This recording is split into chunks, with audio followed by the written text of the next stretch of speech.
They sold her on a windy afternoon when the dust lifted like ghosts off the prairie. $10 clinking into a tin cup, while the auctioneer's voice cracked like a dry whip. She stood barefoot on a warped wooden platform, wrists red from rope, eyes fixed on the horizon where the land went on forever, and yet offered her no escape. Folks said she was stubborn, said she was trouble, said she had learned too young that silence was safer than begging. And when the gavel fell, she did not cry. She swallowed the sound and let it burn a trail down her chest, because crying had never bought her freedom, and today freedom cost $10 more than she had. The crowd thinned fast after that, boots scraping dirt, murmurs fading, leaving her alone with the wind and the truth that she now belonged to a man she had never seen, a man who had paid less for her than most folks spent on a decent saddle. He arrived late, which might have saved her life. A lone rider easing his horse through the edge of town like he did not belong to the noise of it. Tall in the saddle,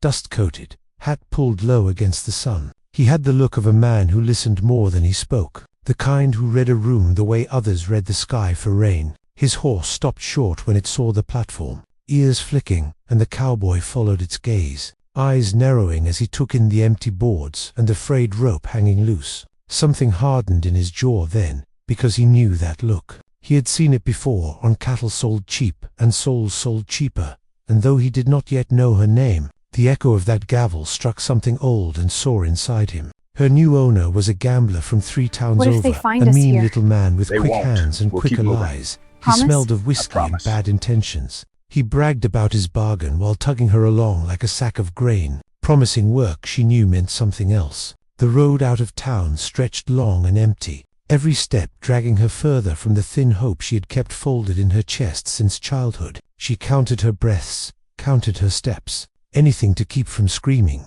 and that was when the sound of hooves came again, slow and steady, not chasing but closing the distance all the same. The cowboy rode up beside them without hurry, reins loose, voice calm as a creaking spring. He asked a simple question, "Where are you headed?" The gambler sneered and tightened his grip on the rope, said it was none of his business, but the cowboy's eyes had already found hers, and in that glance she saw something unfamiliar, not hunger, not cruelty, but recognition, like he saw her as a person instead of a price. He tipped his hat to her first before looking back at the gambler, and that small courtesy felt bigger than mercy. It felt like being seen after years of being invisible. Words you still carry that old between thing? The men, it holds more than you sharp think. and Here. low. The gambler Don't mind laughed if I do. too loud. Much obliged, the partner. cowboy stayed quiet too long. Tension coiled like a rattler in the dust. She braced herself, because trouble always found her sooner or later. Then the cowboy reached into his coat and pulled free a worn leather purse. Coins clinked softly. He tossed it once in his palm and said he would pay the $10 back, maybe even add a little for the inconvenience. The gambler's eyes lit up, greedy and mean. Deals were his language, and he spat into his hand and reached for the rope. That was when the cowboy's voice dropped colder than the night wind. He said she was not for sale again. Not today, not ever. What happened You're next not was going quick anywhere. and ugly. You'll Dust pay and for curses, this. and a Stop, fist flying. please. She barely had time to flinch before the rope went slack. The gambler hit the ground hard, groaning, and the cowboy stood over him like a boundary the man would not cross twice. There was no cheering crowd this time, no gavel, just silence and the sound of her own heart hammering. The cowboy cut the rope at her wrists with a clean motion and stepped back, giving her space, giving her a choice. "You can go where you want," he said, voice steady, "or you can come with me until you figure it out." She did not answer right away. Freedom sounded off like me! a foreign word. Not until you too learn big your to lesson. hold without Stop dropping it! You're hurting She him! flexed her aching hands, looked down the road she had been dragged along, then back at the town she would never miss, and finally up at the cowboy, dust on his boots, lines of wear around his eyes, kindness held tight like a secret. She asked him his name, because names mattered to her. He said it was Cole, just Cole, and for the first time that day she smiled, small and careful. She told him she would ride with him for now, because sometimes a maybe was the bravest yes a person could manage. As she climbed into the saddle behind him, the sun dipped lower, painting the land gold and red. $10 lay forgotten in the dirt behind them, already losing meaning with every mile. She did not know where Cole was taking her, only that the road ahead felt wider than the one behind. The wind lifted her hair and carried away the last echo of the gavel, and though she had been sold cheap that morning, Something inside her whispered that she might yet be worth more than anyone had ever paid, and that the quiet cowboy riding into the open land might be worth more than 1,000 hearts before their journey was done. The first night on the trail stretched longer than the horizon itself. I love you. The kind of night where the stars felt close enough to touch, yet offered no warmth. Cole made camp near a stand of cottonwoods, where a thin creek whispered over stones. He moved with the ease of a man who had spent more nights under the sky than under a roof, building a fire just big enough to matter, handing her a tin cup of coffee without comment. She sat across from him wrapped in a borrowed blanket, every muscle tight, every instinct screaming that kindness always came with a price.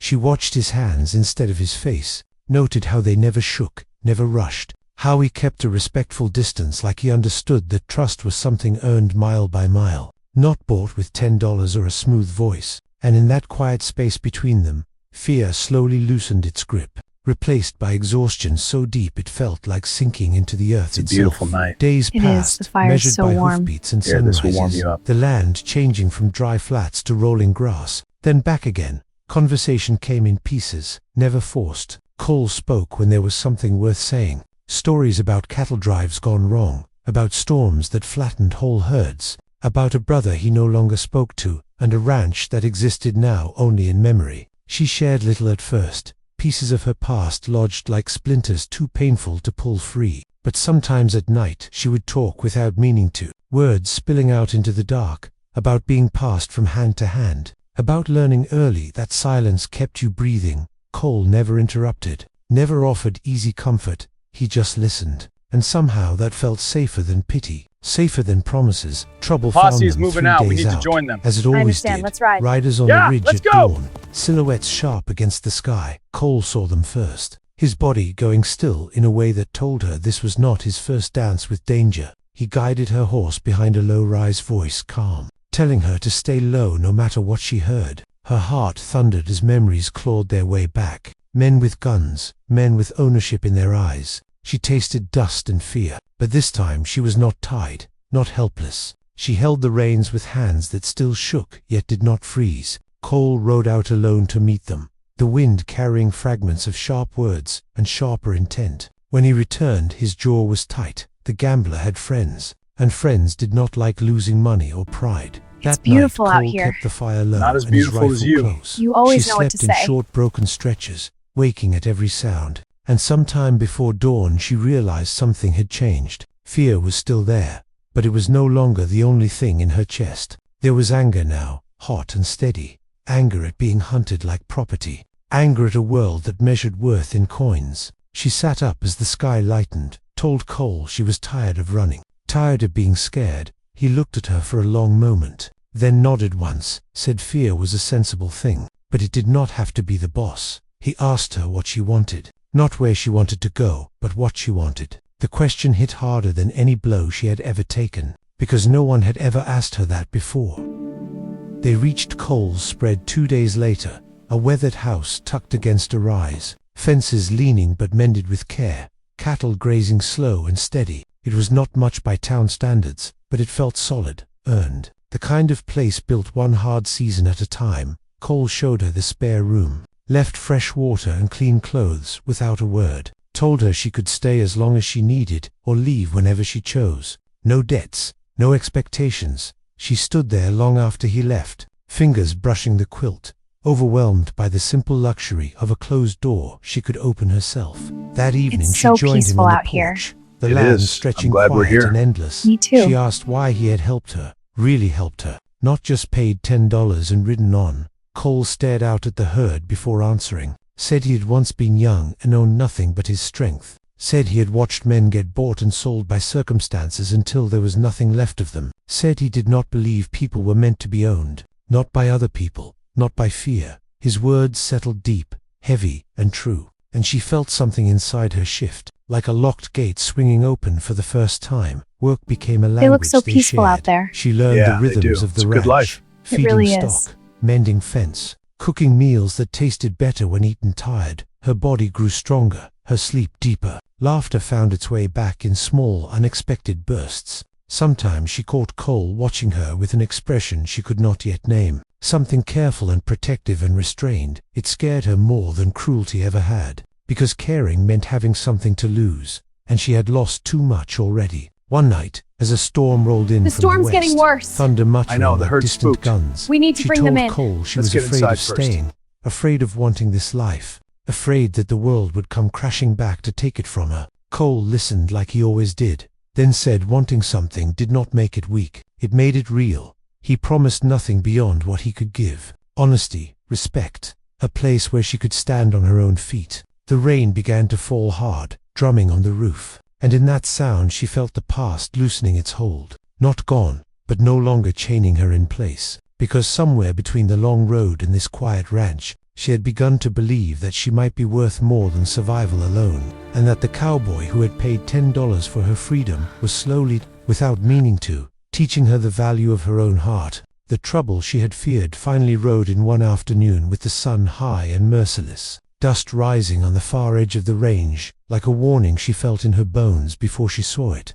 Cole was fixing a broken fence when the riders appeared. 3 men this time, hard silhouettes with rifles across their saddles, moving with the confidence of those who believed the world still owed them something. Her breath caught, and the old instinct to hide flared sharp and fast, but she did not run. She stood on the porch, gripping the rail until her knuckles went pale, watching Cole straighten slowly, calm settling over him like a second skin. He walked out to meet them halfway, putting distance between the house and danger, between her and the men who had once claimed the right to own her. Words carried on the wind, ugly words full of accusation and greed. The gambler's name spat like a curse, claims made and threats sharpened. Cole did not raise his voice, he did not reach for his gun. He spoke of law and land and choices, of how some lines once crossed could not be uncrossed. She could not hear everything, but she saw the way one rider's gaze slid past Cole toward the house, toward her, and something inside her snapped clean and sure. Fear no longer ruled her feet. She stepped off the porch and walked forward, every step an act of defiance. She told them she was not property, had never been property, that whatever paper or coin they waved meant nothing to her now. The men laughed, but it was thinner than before, uncertain, because a woman who speaks for herself is harder to drag back into the dark.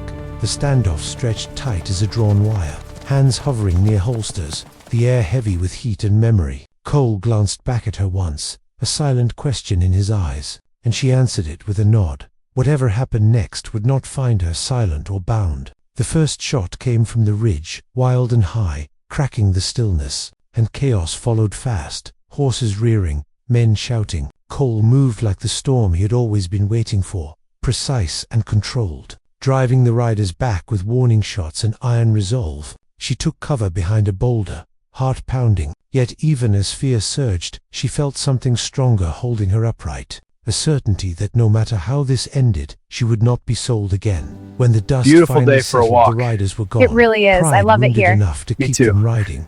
Cole stood breathing hard, blood seeping from a shallow cut on his arm. She ran to him without thinking, tearing cloth to bind the wound, hands steady in a way they never would have been before. He smiled at her then, not triumphant, just relieved, and said it was over. She knew better than to believe trouble ever ended clean, but she also knew something else. The past had come for her and found her standing, unchained, choosing her own ground, and that knowledge settled deep, heavier and truer than fear ever had. Recovery I love these took quiet time, moments with the you. ranch falling Me back too. into its steady Perfect. rhythms, but something between them had shifted.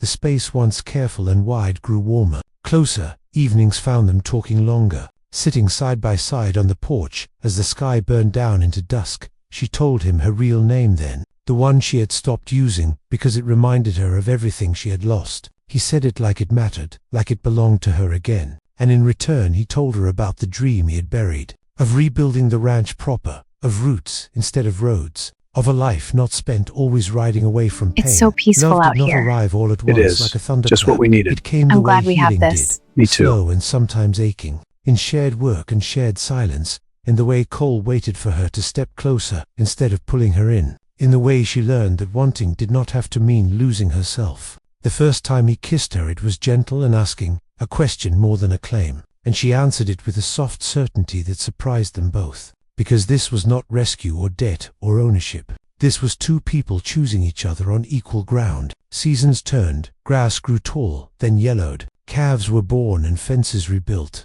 Laughter found a permanent place in the house. And though scars remained, they no longer defined the shape of her days. She stood taller, spoke freely, learned to read contracts and ledgers as well as the land. Cole watched her with pride that never tipped into possession. And when he asked her one evening if she wanted to stay, truly stay, she answered without hesitation, not because she owed him, not because she was afraid of the world beyond the fence, but because she had chosen this life and this man with eyes wide open. Years later, folks would tell the story wrong. They would say a cowboy bought a woman for $10 and made her his, but the truth lived quieter than that. The truth was that a woman found her voice on a dusty road, and a cowboy learned the weight of listening. The truth was that $10 bought nothing but a chance, and chance became courage, and courage became love strong enough to outlast the past. She had been sold once, cheap and forgotten, but she had found something priceless in return, a life where her worth was not measured in coins, but in the steady beat of her own heart, riding free beside a cowboy worth 1,000 hearts and more.